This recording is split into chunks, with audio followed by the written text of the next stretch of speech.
Thank you for tuning in to RTM Nation Online, where we believe that you will receive the abundance of peace, prosperity, security, stability, health, healing, and truth. If you would like to learn more about the ministry, click the link below. Also, don't forget to subscribe to the channel. Now let's get into the message. Talking about a mindset attitude.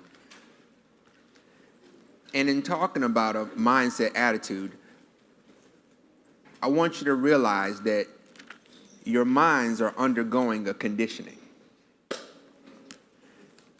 And your minds are undergoing a conditioning that promotes belonging to God. And that conditioning also promotes a drive that embraces the fact that you belong.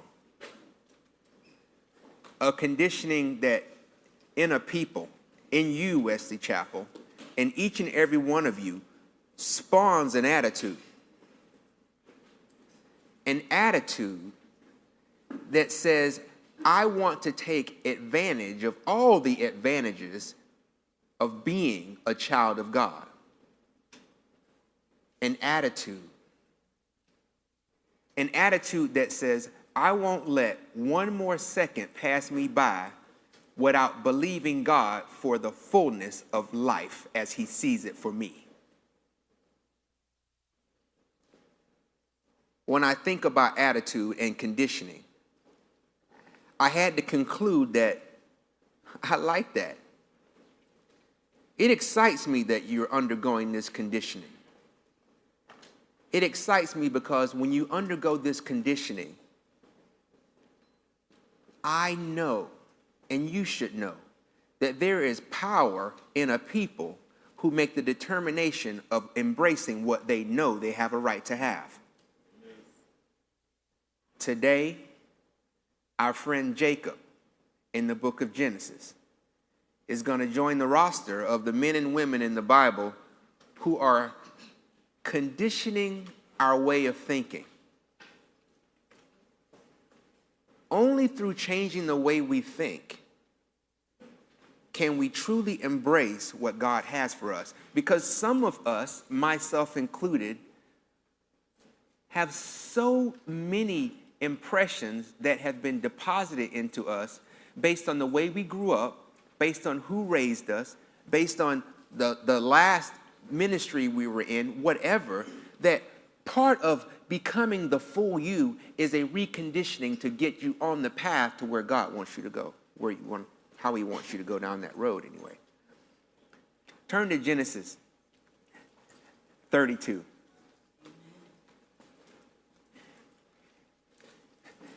We may not get through all of this today, and I'm standing here because I have a need to go through the King James, then I want to flip over to the Message Bible for a piece, and then we're going to rest back in the King James. So during my King James time, it's probably better for me to stay here, and I don't need to do any working out with my Bible in one hand and my notepad in the other hand.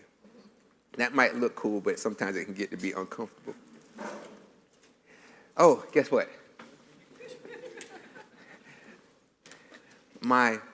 This morning, we're getting dressed. And you know what I'm already going to say. We're getting dressed. And, we're right behind where our vanity is, there's our tub. And now Greta is, I guess she's putting on lotion on her leg or something, but she's got her foot up on the tub. And so I'm not really paying any attention, but then I hear this, squeak! I like, oh, Jesus, what happened? She's now straddling the tub, one leg in the tub and one leg out the tub. I say, baby, you all right? Yeah, I just slipped on a rag. I said, well, you put your lotion on somewhere else then. Silly self. Oh, another thing. My son was at the gym this week.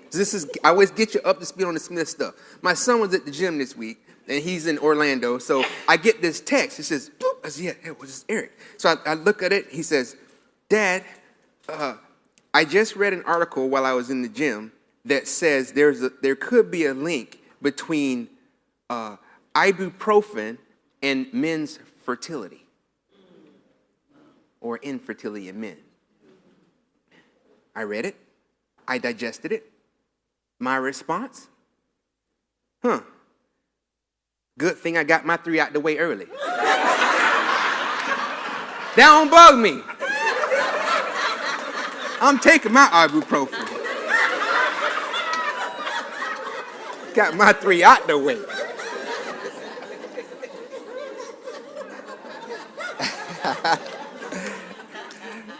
So in Genesis 32, it's the story of Jacob. And in this story, the reason why this story is interesting, and we're going to go through the whole account, but there are a couple of nuggets in here that I believe, when it comes to the way we think, can really be used as an example to help us get in the mindset of this is how I want to be. When you start off in verse 1, it reads, "And Jacob went on his way, and the angels of God met him." Just to kind of condition that a little bit and get us up to speed on what's happening, in previous chapters, Jacob has spent years, 18, 19, 20 years with his uncle Laban. And the relationship with him and Laban isn't really that good. You know, he's worked on his farm or in his property so that he would have the right to marry the daughter for 14 years that he really wanted, because in the first 7, he ended up marrying the girl that he really didn't want. So he ended up working for the wife that he really wanted for 14 years. And as he's getting ready to depart, this is where we are here. He's told Laban, I'm out of here. And he and Laban have agreed that we don't like each other, so you go your way, I'll go my way, and we ain't got to see each other no more. And Jacob went on his way, and the angels of God met him. That's a pretty interesting point as well. Just kind of deposit that in your memory bank, that the angels of God met him. We'll come back to that soon. Verse 2. When Jacob saw them, he said, "This is God's host." And he called the name of the place Mahanaim. And Jacob sent messengers before him to Esau his brother, unto the land of Seir, the country of Edom. Another quick update. As Jacob is going back, he's on his way home, he realizes that he has to pass by the territory where his brother Esau lives.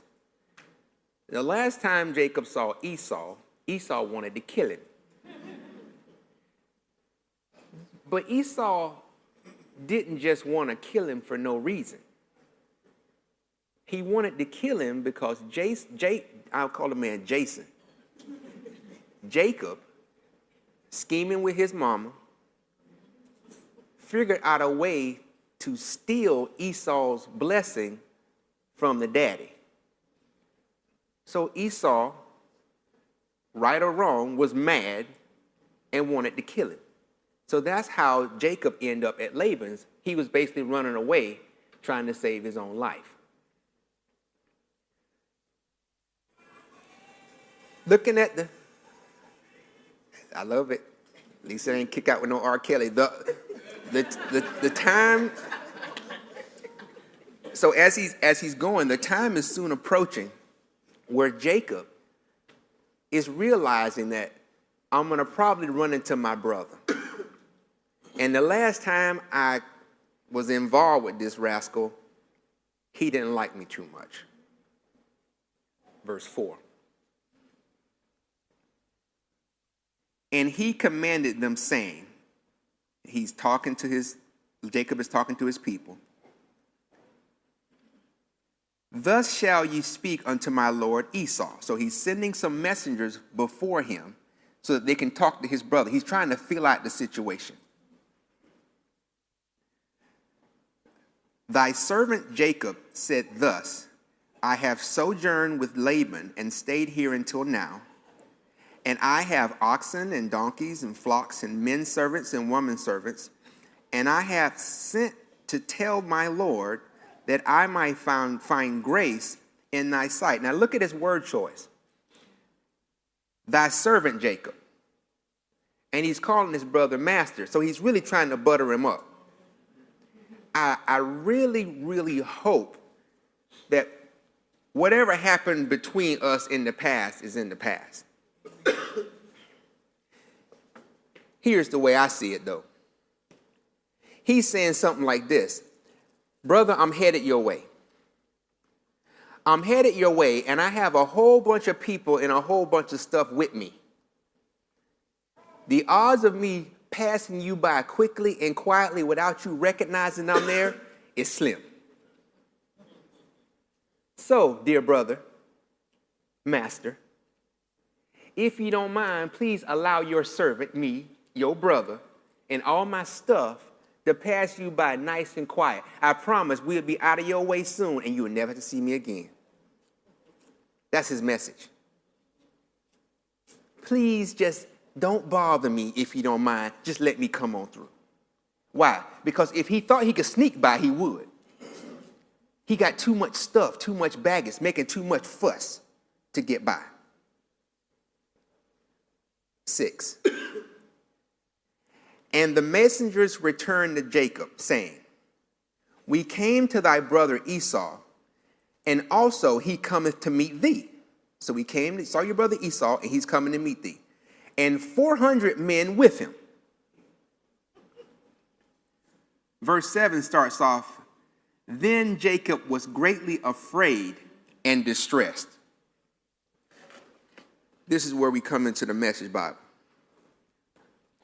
Going back up to verse 6. The messengers came back to Jacob and said, we talked with brother Esau, and he's on his way to meet you, but he has 400 men with him. Jacob was scared, very scared. The Bible just says they came back and gave him a report. Then it rolls into Jacob was scared, very scared. Here's the part of the message where we get into what we refer to as the B. Smith dramatized version. The Bible don't say it this way, but the clues tell me that it might have happened this way because he just delivers a simple message. We saw your brother. We gave him the message. He say he coming. He got 400 men with you. And then he gets scared. I believe that it's not only the message, but the delivery of the message that's the issue here. It's not just in how they said it or what they said, it's how they said it. And he's got 400 men with him. Some clues to me. Once again, this is me. But imagine this. He sends off messengers and messengers come back. And they sent something like this. Hi, Jacob, we met your brother. You met him? Yeah, I met him. What did he say? Man, your brother like he don't play. What did you tell him what I said? We told him. What did he say? He said he coming to see you right now. He's coming. Yeah, and he ain't coming by himself. He bringing people with him. Well, how many people? 50? Nuh-uh. 100? He bringing 400 people with him. They big too. Look like they could fight. He said, you stay right here. He coming and he want to see you as soon as he get here. And then the Bible say Jacob was scared. Very scared. You see the difference? It's not just we saw your brother and he said he's coming and he's going to bring, he's got 400 people with him. Nah, he coming. He got 400 people. Man, shoot. They can fight too. He said, you stay right here. So he's scared. Continuing into the Message Bible. Back in verse 7.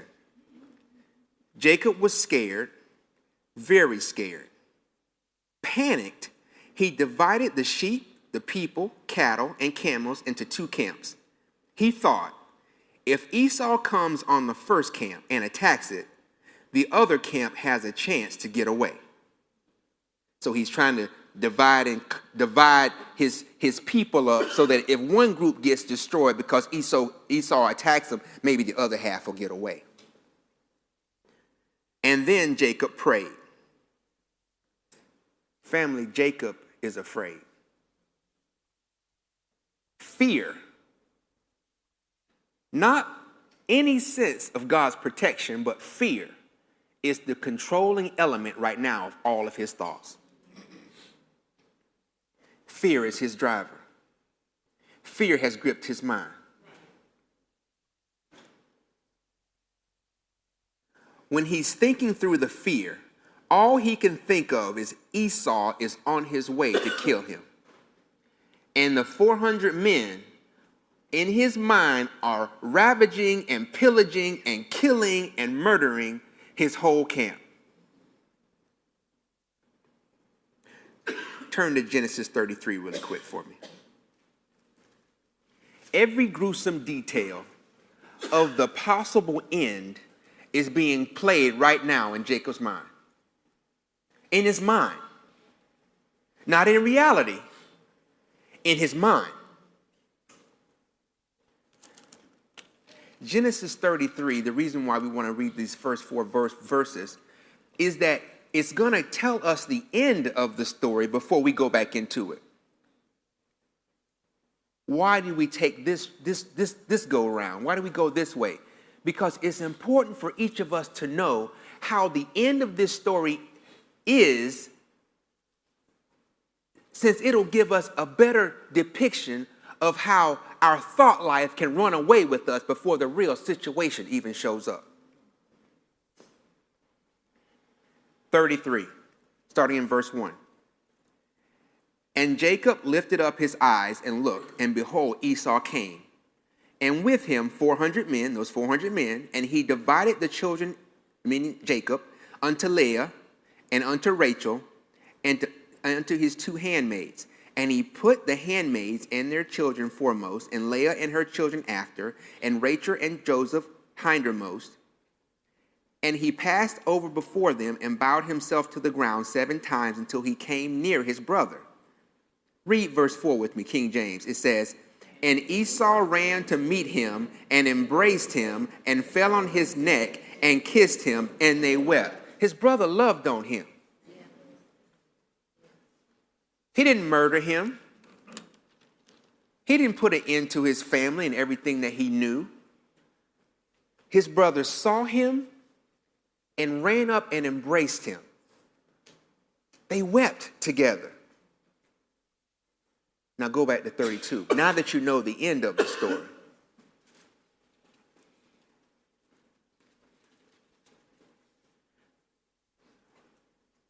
The end of the story gives us the true encounter, the true conclusion of everything.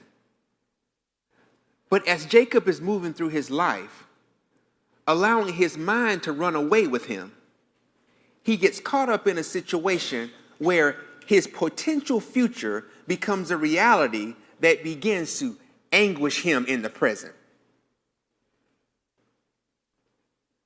Here are a couple of examples of how that can happen to each of us. Like Jacob,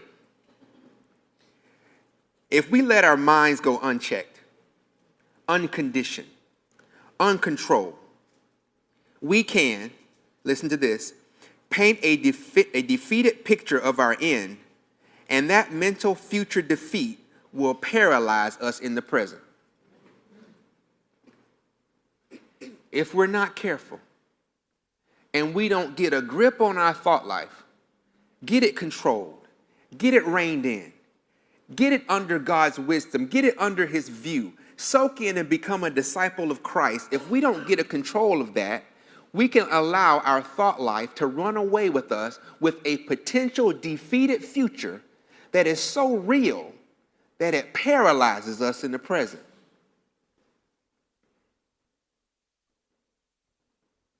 Example one, somebody speaking to themselves.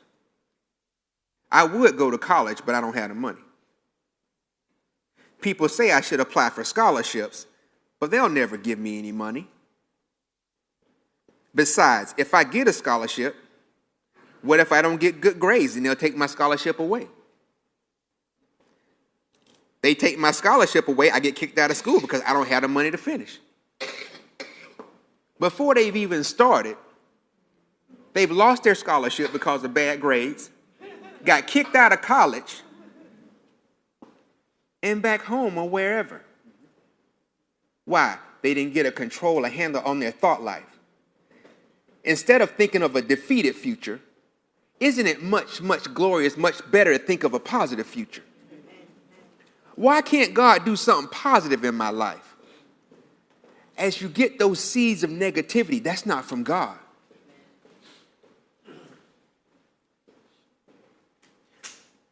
I've personally heard this. I've personally been this. This is a guy I want to talk to a girl. I want to talk to her, but she'll never talk to a guy like me. I'll walk over there and she'll just say, "Who are you?" That's if she says anything, or worse yet, she'll just shame me. So I just won't even bother. Not knowing that the most, if I can use the word, attractive thing to a woman is a confident man. I know you've seen people together and you say to yourself, how in the world? Come on. How in the world did that person pull that kind of game? I know we in church, but you said it. I've said it. A large part of, you know what it is? He chose to step. She chose to step. Confidently. But your defeated mind won't even let you say hello.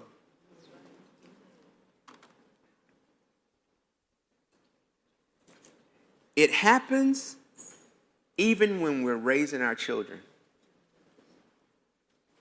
I know there were times that my children, as they got older, asked to go places, and my mind ran off to them, crashed in a car somewhere. The police then came. They done got arrested. I had to arrest myself. This is not of God. I know what I've put in my children. What they're asking me to do isn't anything bad, isn't anything illegal. It's just my mind. The enemy wants my mind to run away with the possible circumstances that are very unlikely to happen, especially because I know what's in my children. There are people whose children never got to go off to college because they feared what could happen. There are people whose children are in their 20s and don't even have driver's license because they fear what can happen. Driver's license. They probably drive better than you. Mindset, attitude. If you don't get a grip on it, it will paint a picture of a defeated future, a picture that is so real to you, it'll paralyze you in your future. Lock you down in your present and keep you from your future.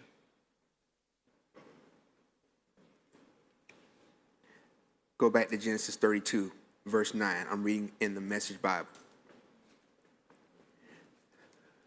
We know for a fact, because we've already read chapter 33, that Jacob painted a defeated picture of his future that was all wrong. But standing in chapter 32, he doesn't know that yet. Verse 9. And then Jacob prayed. Notice the first couple words that he prayed there. God of my father Abraham, God of my father Isaac, God who told me, go back to your parents' homeland. Couple quick notes there. He ain't called him my God yet. God of my father Abraham, God of my father Isaac. Family, if we don't do nothing else, one thing must become concrete in your mind. God is your God. We are not going to become who God wants us to become resting on the God of our parents. I appreciate the God of my parents who got me to where I am. But God, you need to become my God.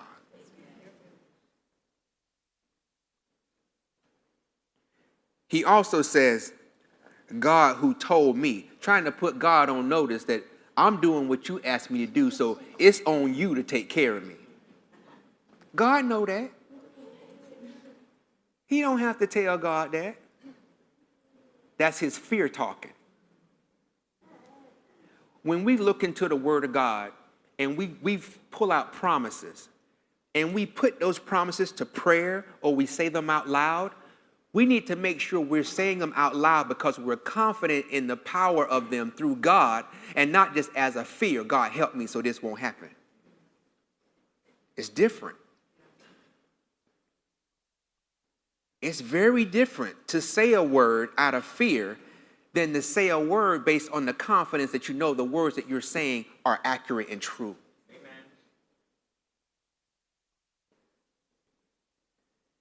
Then Jacob prayed, God of my father Abraham, God of my father Isaac, God who told me, go back to your parents' homeland and I'll treat you well. I don't deserve, talking to God again, I don't deserve all the love and loyalty you've shown me. When I left here, crossed the Jordan, I only had the clothes on my back. Now look at me, 2 camps. I only had the clothes on my back. I was a poor wretch. You know how I was, Lord. Sometimes in recounting our life, we can get into the woe is me. The moment you feel defeat coming on, you might slip back into that, even if you've come out of it. You know, I didn't come from much. We never had a lot of anything. My parents was never there. My daddy was never there. Trying to come up with a reason just in case things go wrong is a justification. Either we stand on God or we don't. Either we stand strong in him or we don't. You are confident in him or you're not.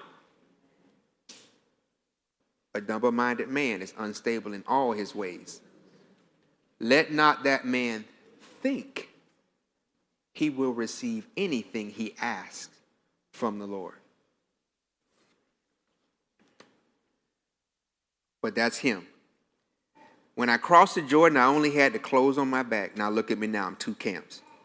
Save me, please, from the violence of my brother, my angry brother. In chapter 33, was he an angry brother? No. Now, we're not saying that because he knew his brother wanted to kill him beforehand that he shouldn't have an idea that his brother might not like him now. But Jacob, you are already murdered and defeated before you even saw your brother.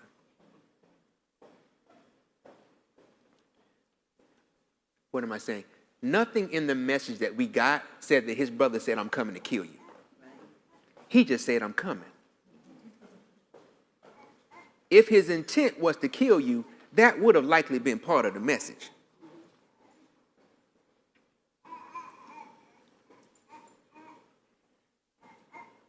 When I left here across the Jordan, I only had the clothes on my back, and now look at me, 2 camps. Save me, please, from the violence of my brother, my angry brother.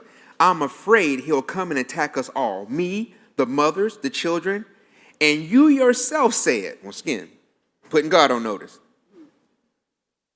I will treat you well. I will make your descendants like the sands of the sea, far too many to count. I don't think Jacob is convinced that God is able to handle this situation. All the indicators are saying he is afraid and he is just doing all he knows how to do to try to save his skin. Look back on Genesis chapter 32 at verse 1. You look at that verse 1, it says he met a group of angels, right? It says he met angels. If he had met angels, he should know that God is already with him. Angels, plural. When he met those angels, I don't feel he still felt that God was with him. He still was thinking that he was running around with the God of Abraham and the God of Isaac and not yet his God. It's not good enough to say you are a believer. A believer has to be what you are. In your core, in your being. Looking towards no one else but God to do what only God can do. But that's not him. He's not yet convinced. Look at verse 13.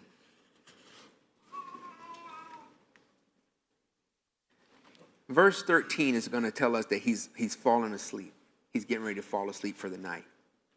As he gets ready to fall asleep for the night, everything is coming to the point to where Jacob's mindset is Jacob has to take care of Jacob. I've always done it that way. He's always been a trickster, a swindler. It's his nature. Family, it's hard to shake that old nature. That's why the Bible tells us that don't be conformed to this world. But we need to be transformed. How do we be transformed? By the entire renewal of our mind. Because once you renew your mind, then you will approve. Why? Because you will stop getting in the way of what God can do. The entire renewal of your mind. Then you will prove to yourself what is that good and perfect will of God. I think acceptable is in there as well. Genesis 32:13. And he slept the night there. Then he prepared a present for his brother Esau. Okay, he's working it out for himself again. He's getting a present for his brother from his possessions. 200 female goats, 20 male goats, 200 ewes, and 20 rams, 30 camels with their nursing young, 40 cows and 10 bulls, 20 female donkeys, and 10 male donkeys. It's a lot of livestock. It's like that brother worked for Winn-Dixie or something.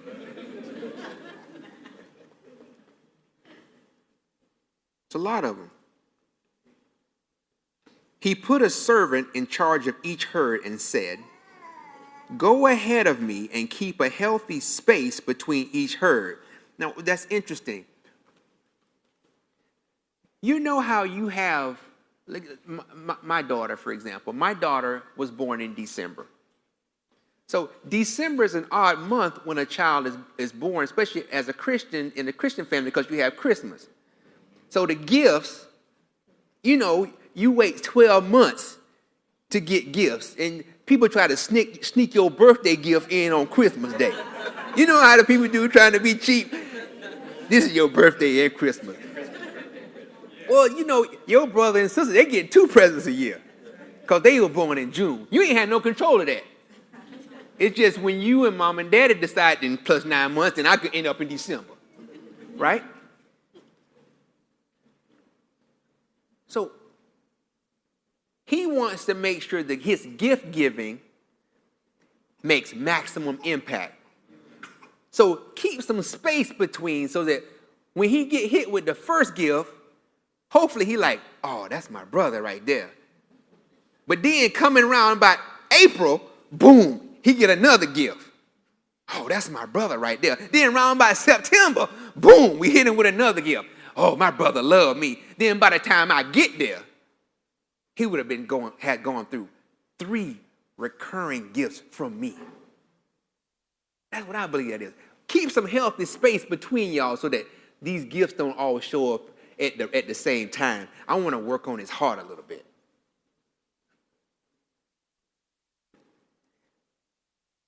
Go ahead of me and keep a healthy space between each herd. Then he instructed the first one out. When my brother Esau comes close and asks, who is your master? Where are you going? Who owns these? Answer him like this. Your servant Jacob. They are a gift to my master Esau. He's on his way. They are a gift from you, man. They're a gift for you. They from Jacob. He loved you so much. And he gave the same instructions to the second servant and to the third. To each in turn as they set out with their herds. Say, your servant Jacob is on his way behind us. He thought, Jacob thinking, I will soften him up with the succession of gifts.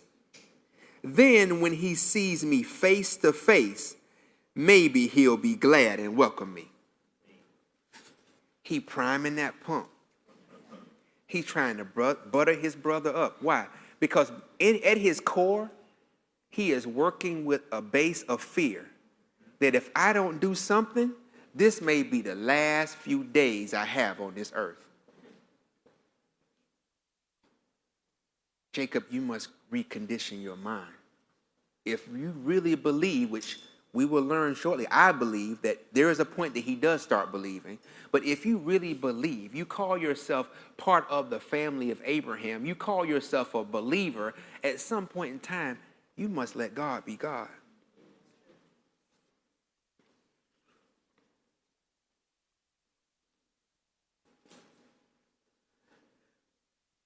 Verse 21. We're going to stick our toe in verse 21, but then we're going to circle back next week and we're going to stop for today, okay? So we'll pick back up. But verse 21 says this. So his gifts went before him while he settled down for the night in the camp. So his gifts are gone before him. He's making sure he gives them a good, clean head start. So he's going to wake up the next day and go and see what happens with his brother. At least that's the thought we have here.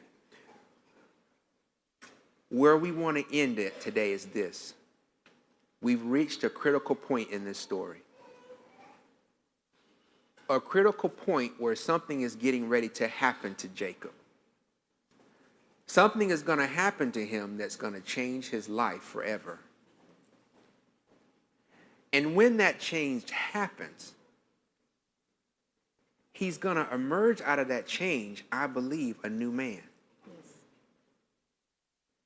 He's going to have an experience. We're going to call it an experience with God. Many of us have that same mindset that we had growing up, because even though we may have been in church all of our life, we never have really had an experience with God. Never had an experience where it's been so touching to us that God became real. Jacob is going to have that experience. The only way, though, you have that experience is that you commit yourself to God. Commit. Not sometimey. Commit. Become that disciple of Christ.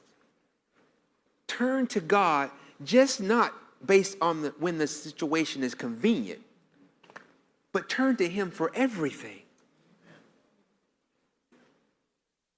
Everything. For what you buy. For who you hang out with. For what you do. How you run your company. How you raise your family. How you interact with each other. Look to God for everything. Prove it out for yourself that he is who he says he is. You know, we don't have to convince people who God is. Our only role is to explain who he is and where they can look to find him. God's a big boy. He can prove his own self out.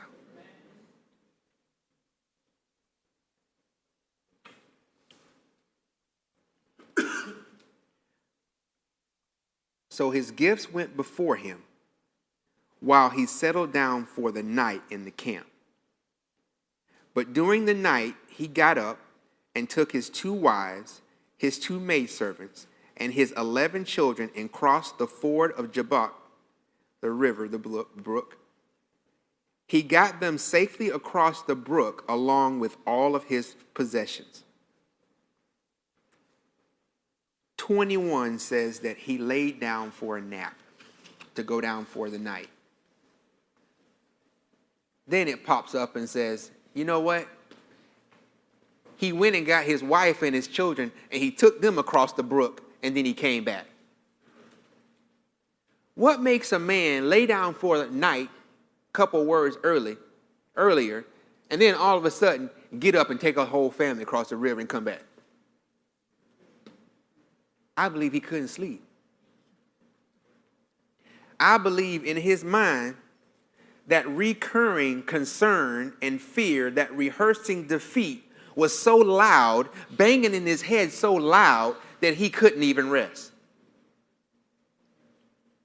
When you don't get a grip on the playbook that's going on in your head, that defeated book, you don't even rest well.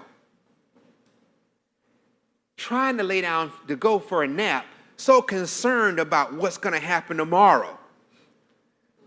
Is this going to happen tomorrow? Is my mama going to be happy with me? Am I going to get fired? Is my car going to even start? Am I going to be able to pay for this? Boom, boom, boom, boom, boom, boom, boom, boom. You can't rest. Because the drum of defeat is beating so loud. What if this happens? What if that happens? What if we never see this come to pass? God is our God. A mindset, attitude. We must get a grip, recondition it, transform it, remold it, reshape it to focus just as God wants us to focus. That's it for today. We pray that today's message was a blessing to you. If you would like to help us further expand the vision, simply text the word GIVE-RTM to the number 41444 or visit us online at www.revealingtruth.org. Now remember, Jesus loves you.